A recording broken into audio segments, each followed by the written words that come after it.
Well, hello everyone. Hoping you can all hear us. My name's Christopher Hartland, and I believe you can see my colleague Frank Harner here. Hello. And we're going to be talking today about intellectual property. And the goal of today is to go through and try and give an honest review about the value of IP for startups and for investors, and what we can do to try and save some costs, and what we can do to formulate a patent strategy, an IP strategy. Overall, well, breaking it down, we're going to go through what intellectual property is, what is the point for a startup, and is there a point? What should investors be considering? And hopefully that will be interesting and helpful for startups as well, and how we formulate an efficient IP strategy. I'm not going to spend long on this, but this is just a brief slide about Potter Clarkson, where Frank and I work.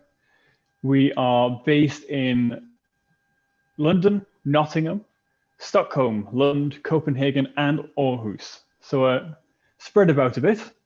I'm based over in the Stockholm office right now, and Frank is currently over in Nottingham, but we both spend a lot of time actually in Denmark as well. So if you ever want to chat, then in times when we're traveling a bit more often, then we're around. So let us know. Don't get confused by my Chicago background there. But that's, yes, don't be confused by the Chicago background. That's a facade. So first off, getting into the meat of things, I wanted to just talk a little bit about what intellectual property is, because it's not necessarily as simple as it seems. Because people just think, oh, it's patents, right? A lot of people just think about patents. But getting down to the grounding of it in its broadest sense, if you'd physically built a house or a table or something like that, you would have property. It's a thing, it's an object, it's something you have, great, you can hold that. But that's all well and good, and you can sell that, and you can license it, and you can, use it for things, a property. With intellectual property, it's exactly the same thing, and that's why we call it intellectual property. The difference is it's an idea, it's ephemeral. I actually like the Scottish phrasing, which I believe they call it intangible property. You can't touch it, but it's still valuable, and it still has use, particularly for businesses. And those ideas, in the broad sense, could be all sorts of things. Now, you think these pictures on my screen are just look pretty, but they're not. So we have patents for inventions.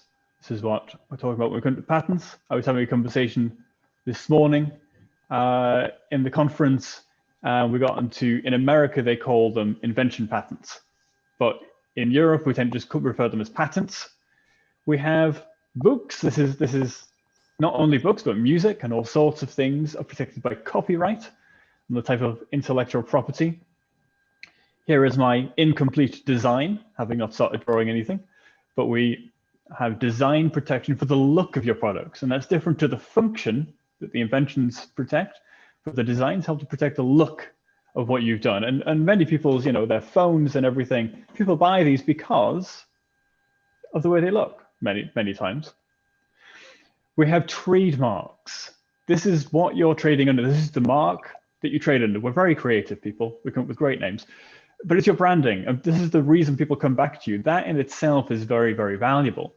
And also your trade secrets, your know-how, things that you know that other people don't, that you don't want to put in the public domain. And that is another valuable form of IP that often goes unmentioned because you don't register that generally. So why is intellectual property useful, I guess, is a question you might want to ask now that we know roughly what it is. But interestingly, it doesn't let you do anything, almost. What I mean by that is IP is a general collection of prohibitive rights. Generally, intellectual property lets you stop other people doing something, not actively letting you do something yourself. Now, it's still got use, though. So having IP doesn't let you sell your product, but yeah, it does let you stop other people. It's your property. Is you stopping other people doing something. Now that sounds potentially, oh, but I don't want to get into fights or that sort of thing. But there is value in just having it for a defensive reason as well. And I'm going to use an example of patents, but this might be applied to other types of IP as well. So let's say you came up with a new invention, and that invention could be represented by my little purple dot on the screen here. So you've covered this clever new thing. So maybe it's a new type of microprocessor. It could be much simpler than that. It could be a new type of caravan. But you've protected something new and specific and really, really good in the general field of microprocessors or the general field of caravans.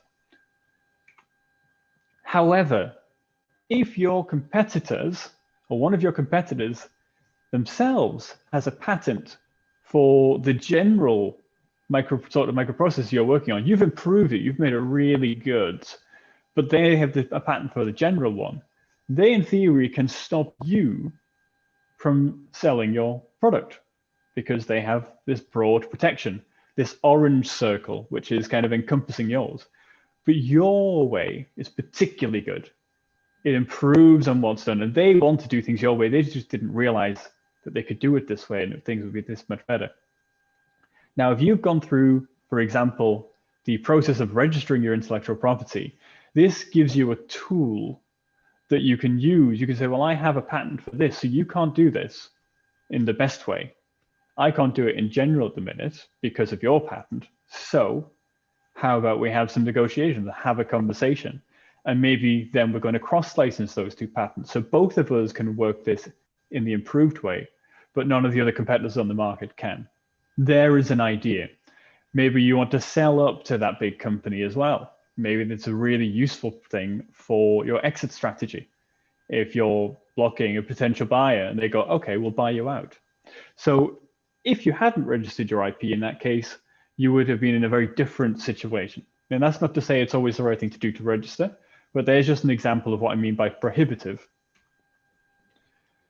So intellectual property is also territorial, and registering IP in every single country could bankrupt your business because it can get expensive. Everybody knows this, people say it all the time, don't bother, it's so expensive. And each piece of IP only works in the country you've registered it in, if you're registering it. But there are both registered and unregistered rights. So this is where we get into strategy. My question isn't, should I file a patent or a design in every country in the world? That could run you into the ground very quickly. But actually, the question is, where might it be valuable for me to register? Is it worth me registering at all, depending on what I'm selling or what my services are? And there are some pros and cons. Unregistered rights, well, you're not registering them, so they don't cost anything. Copyright is an unregistered right, always. Designs and trademarks both have unregistered rights associated with them. So you can have some protection without spending money. Now that protection is then difficult to appraise because you can't say, I have this thing. You know, you can't show a document saying, look, I have protected this.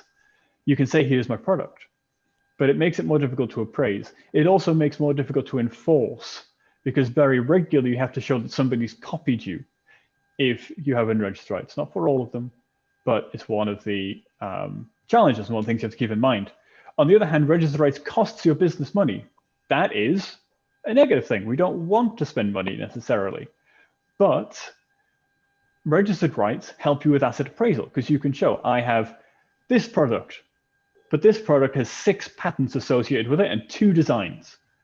So you're selling to a potential buyer and you can categorize and quantify what you have. You're talking to an investor, you can show them what there is there. And registered rights are also easier to enforce because you don't generally need to show that somebody's copied you. You just need to show that what they're doing falls within the scope of your registered rights. But should you bother at all? And it's a great question. It's something that we want to talk about seriously. Well, here's the thing, you've got it. Every single person listening to this webinar, I hope there are some of you there listening, because otherwise I'm just talking at my camera. Every single one of you have intellectual property. That poem that you wrote when you were 4 years old, I love my dog, he is great, but then my homework, he did 8, right? That piece of poetry, that was yours. You wrote that was original, you have copyright for that, right? So, and you're trading many of you as businesses, you have trademarks. Maybe they're unregistered trademarks, but you have branding that you're using, and you wouldn't want somebody using the same branding. Now you have already some IP because you're already using that branding. So it's there. You've got no choice. The question is, should you be spending money on registering it or not? And that's really what we need to get down to. And that means we have to decide, do we have a strategy in place? The correct IP strategy for your business might not be to register any IP. This doesn't mean you shouldn't have thought about this strategy overall. Investors regularly want to understand the IP position of a business, and Frank is going to talk more about that, so I'm not going to labor that point. And where is the value of your business for your exit? If that's what you're planning, if you're planning on exiting, then you need to understand where the value of business is. If the value of your business is in your technology, and it's technology that could be copied, you might want a patent. If it's in your brand name, and it would be really bad if somebody came along with a really similar and confusing brand name, you might want to register it. If, though, you could keep something as a trade secret, maybe you don't want to file that patent, for example, and I'll probably mention that again later. You can prevent competitors from stealing your market exclusivity, right? You can, if need be, enforce that intellectual property to make sure your business stays ahead of the competition. So I would say to you that IP is worth the money, so long as the money is a planned commercial part of your business strategy and not something you tag on to the end. IP isn't its own separate thing. Oh yeah, I need to file 2 patents because somebody told me I should. No, you need to file patents if it's going to help your business as a whole. So we need to think about this strategy. And I'm going to throw out a few questions here for you to think about. Why does your business need patents? These are mainly going to refer to patents, but again, think about this for each type of IP. Why does your business need patents?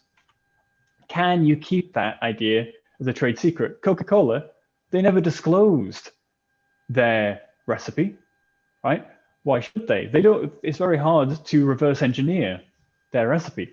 But if your invention is easy to tell what it is once you've got your hands on it, once your consumers have their hands on it, then maybe protecting it is going to be a helpful approach. Do you want to manufacture your products, or do you just want to license your IP? Some businesses are just IP generating machines. That's all they do. They just generate IP and license it out to other companies. When are you expecting to exit? There are certain strategies we can take in terms of patent strategies, for example, which extend the options available for which countries to go into by longer periods. If you are going to exit in 2 years' time, you might want to consider an international patent application. If not as your first, maybe it's your second application. Doing this might help with your strategy. We need to think about this. What is your budget? This is going to be a huge one. Does your home country have a patent box system? Patent box can save you money on your corporation taxes, depending on the country and how it works. It's not in all the European countries, but it is in some, and it can actually save you money. Do you have or expect competitors that you need to keep off the market? Now, that's the bulk of what I want to say. One other thing, though, that because this is the tech barbecue and the digital tech barbecue as well, is we have a lot of people here today that I've seen that are working on digital innovations.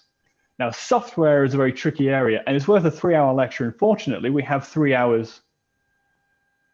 No, we don't. We don't have 3 hours. Okay. Okay, well, we don't have 3 hours to go through a whole lecture on it. So, fortunately, at the minute, I am, and 2 of my colleagues, Ben Lincoln and Dave Clark from Potter Clarkson, are posting a series of LinkedIn articles. It's a 13-week series. Every single week, every single Wednesday, we're either posting an article or hosting a webinar. The first 3 have gone up over the last 3 weeks. And if you want more information about patenting digital innovations or protecting them in general with other types of IP techniques, come and have a read. You can follow me on LinkedIn, add me as a contact, or follow our hashtag, which is DecodeIP. And I'm not going to go into these in detail now, but I just thought I'd throw some of these comments here that you can have a little read of, either now, screenshot it, whatever you like, or go and have a look at our articles on LinkedIn. And that is what I wanted to say. I know there's a lot of information, but that's what I wanted to say about what IP is and what we should be thinking about in terms of its value. And I'm going to pass over to Frank then for the next section. Well, thanks very much, Chris. And that was a really great summary of a very complex issue or topic. And well done to squeeze that in 13 minutes. And I think the takeaway message for me is registered IP rights don't guarantee your success. And you may very well be successful without it, but it can help you very much in various different ways along the way. And Chris has set out a few of them. Obviously, we couldn't go into detail, but yeah, do contact him on this. However, what I would like to speak about is you will have considered intellectual property and registered patents, designs, your way with Chris's help, for example. But what is it investors think about in registered IP? Chris, can I have the next slide, please?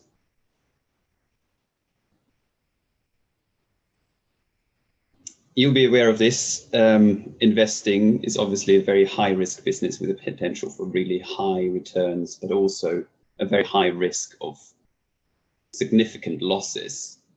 A lot of money is being spent on a company that the investors may know for a few months, maybe a few weeks even. And so unless the investors are your mom or your dad, let's say, they will probably want to look into this, as much as they can and reduce the risk as much as they can. So obviously, the worst case scenario for them would be if the startup's exit strategy just cannot work. And what are the risk factors for a tech company that may stop you from reaching your exit strategy? Well, I won't be able to tell you about all the risks, especially when it comes to profitability or other commercial considerations. I certainly can tell you about law and in particular intellectual property. So one of the main issues is if your technology that you base your business on can easily be copied, there may very well soon be some strong competition from, say, established companies who just say, oh, wow, you've been very successful with this new technology. It's not protected. Well, I'm going to do it too. And the second risk factor is maybe there's a competitor, maybe unknown to you. They've done the same thing, or they have actually in the past already protected this technology. And so what you're proposing to do is actually not free to use, which could obviously stop your business from the outset. So you should be prepared when you speak to investors for a few questions, and some questions might sound like the ones on this slide. So for example, why do you think your business is truly unique? Why do you think your unique selling point will stay unique? And is there any risk of infringing competitors' IP rights who may be doing the same thing? Well, I wonder if you actually have the question to any of these, the answer to any of these questions. And also, if you were the investor, would you just believe a startup who's seeking investment if they said, yeah, there are no problems? Probably not, I guess, again, unless the investors are your mum and your dad. So investors will typically perform what we call an IP due diligence. And in layman's terms, you could probably say it's a check that the IP situation is in order and there are no obvious problems. And so usually the more investment you seek, the more detailed these due diligence exercises will be. Next slide, please.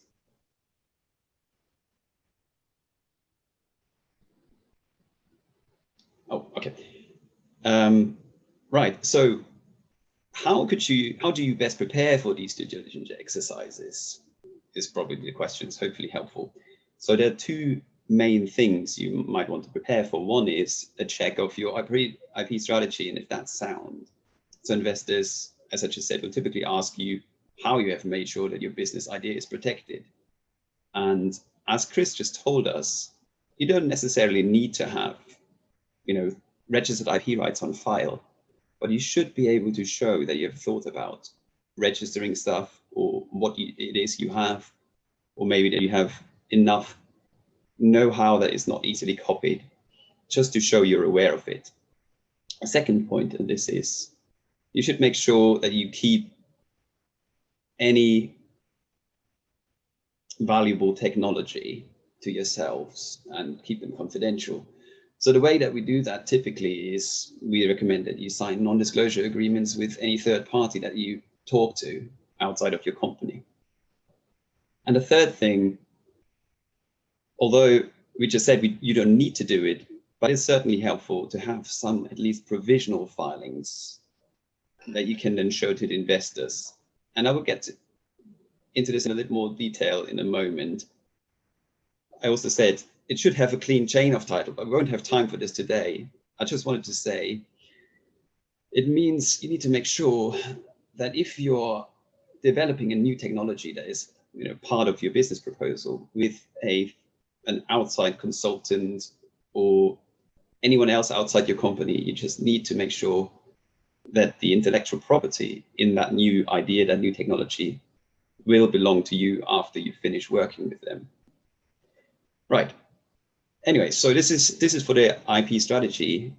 On the infringement risk side of things, I just told you earlier, it's very important to make sure that there's no other earlier IP rights out there that may actually stop you selling whatever you wanted to sell, whether it's a service or a product. But you don't need to have a comprehensive, what we call freedom to operate opinion. It's, that can be a very costly and very complex exercise that might take weeks. And so typically the investors will try and do something like that, and they will typically also then have the funds for it. What is, however, really helpful is for you to show that you have some knowledge of the competition. And you might say, oh, clearly our technology is so new, there can't possibly be any competition. Well, I'd say virtually every new business has at least some competitors that operate in a similar technical field. And it will help investors tremendously if you can, show who these competitors are, and that you can show that you know their strengths and their weaknesses. So it will help them in directing any freedom to operate analysis in the right direction. And at the same time, it will give them confidence because you've done your homework. You know who's, what the market is like, you know what's there, you know what isn't there. So, do your homework, research your competition. And then as a last point, this is more or less optional. If you did file some registered IP rights, in particular registered patents, then it's really great if you have a prior art search done before you talk to investors, because it, again, will give them a clue on the IP strategy and at the same time will help with assessing infringement risk already. So next slide, please.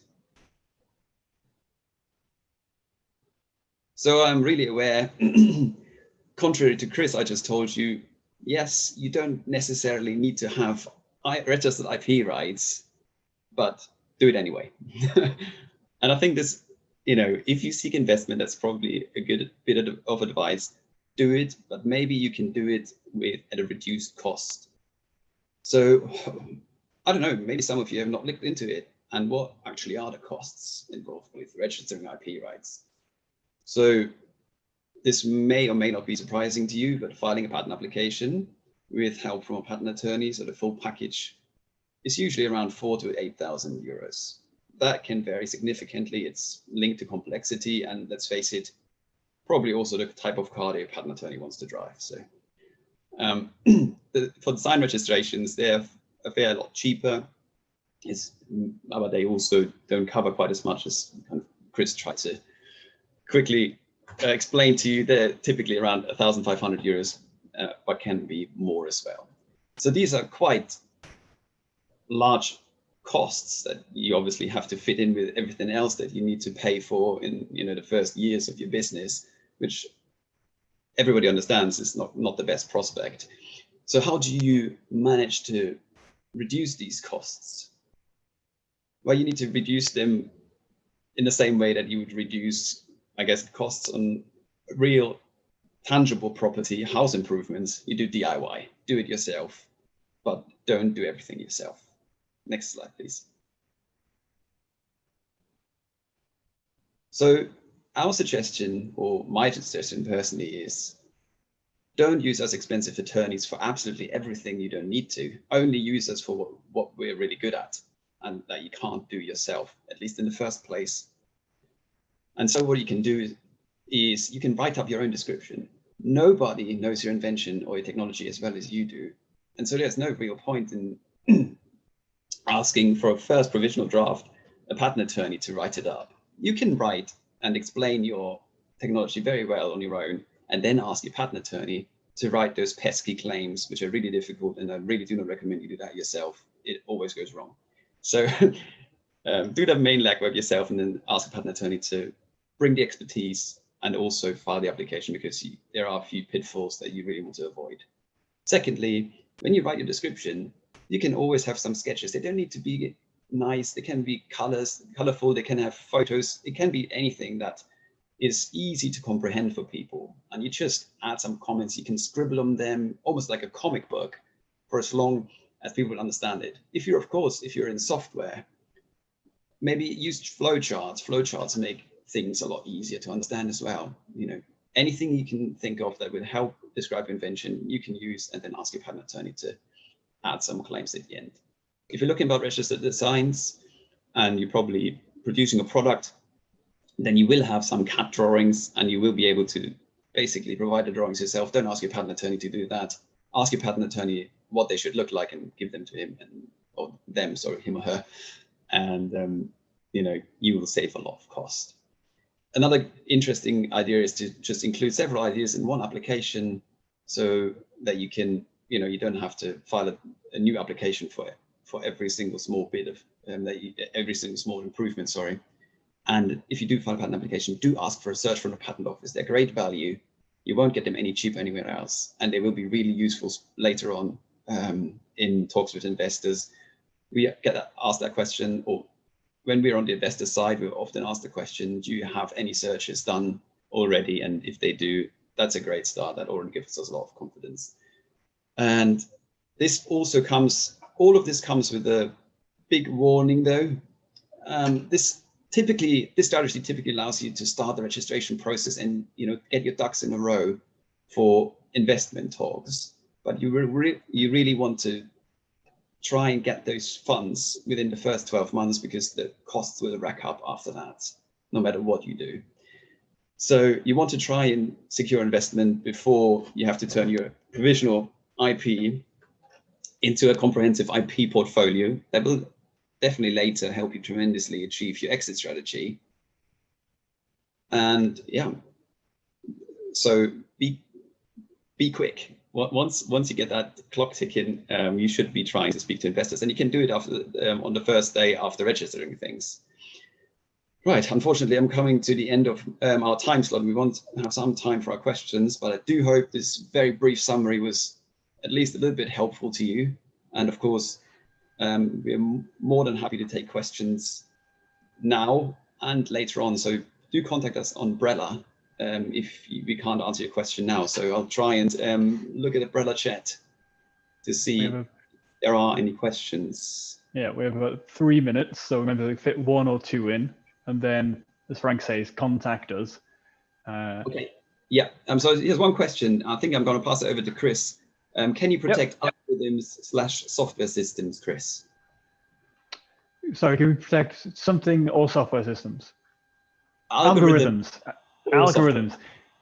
So the law says, very quickly, the law says that one of the things excluded from patentability is software, which is really bad, because that means I'm out of a job, because I'm in our computing department. I patent software all day, every day.